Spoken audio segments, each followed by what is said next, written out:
"Have you ever met your real father?" the FBI agent asked me. I laughed because I thought it was a strange joke.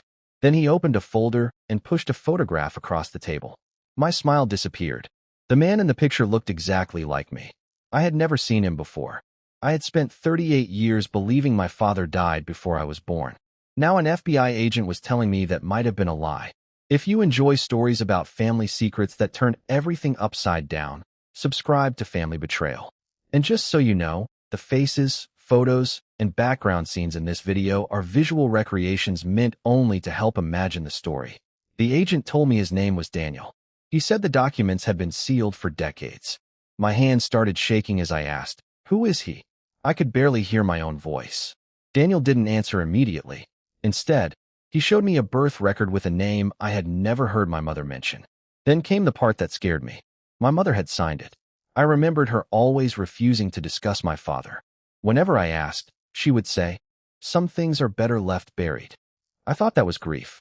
Sitting across from Daniel, I suddenly wondered if it had been fear.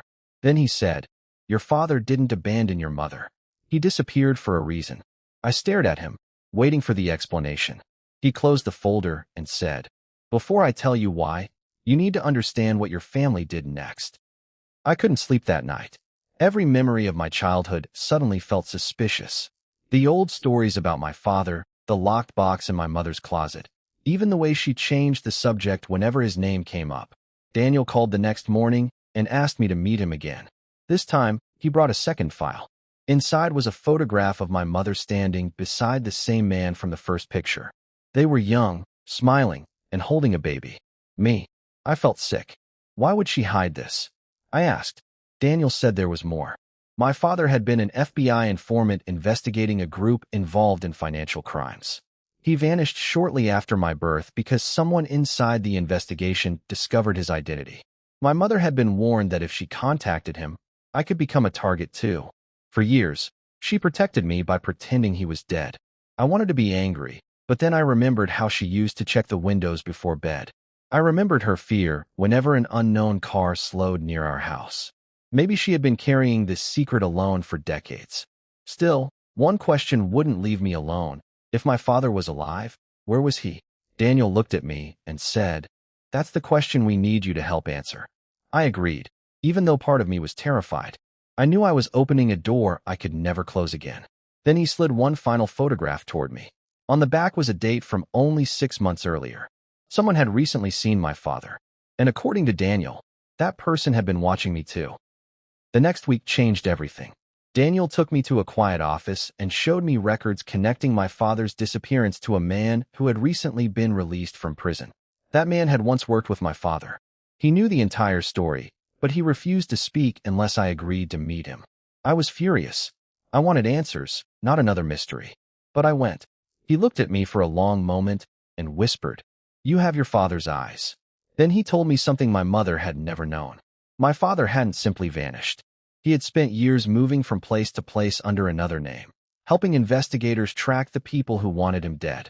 He had watched me from a distance, but stayed away because he believed contact would put me in danger. I didn't know whether to believe any of it until the man handed me a letter. It was written by my father and addressed to me. He had written it years ago, never knowing if I would ever read it. He said he regretted missing my birthdays, my graduation, and every ordinary moment a father should have shared with his son. He said staying away was the hardest decision of his life. I cried in that office, not because I finally had a father, but because I realized I had lost decades with someone who had been trying to protect me. For the first time, the mystery felt painfully real. Then Daniel entered and said, "There's one more thing. Your father is alive." My heart stopped. But Daniel's next words were even harder to hear. "He's waiting for you." I met my father 2 days later in a small diner outside the city. I recognized him before he even stood up. Same eyes, same nervous smile. For a few seconds, neither of us spoke. Then he said, "I'm sorry, son." I wanted to hug him, but I was also angry. I asked why he never came back. He told me he had spent years believing that staying away was the only way to keep me alive. My mother had known the truth, but she had also been threatened into silence. Suddenly, the anger I had carried for years felt different. It wasn't gone, but it finally had somewhere to go. We talked for hours.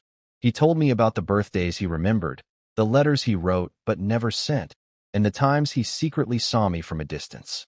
I hated that so much of my life had been shaped by a lie, yet I couldn't hate the people who had made that lie out of fear.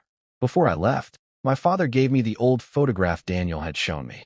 "You should have this," he said. I put it in my wallet. That day taught me something I will never forget. Sometimes the truth hurts because it arrives late, but a painful truth is still better than living your whole life inside someone else's silence. If you were in my place, would you have forgiven my parents, or would you have walked away? Tell me in the comments.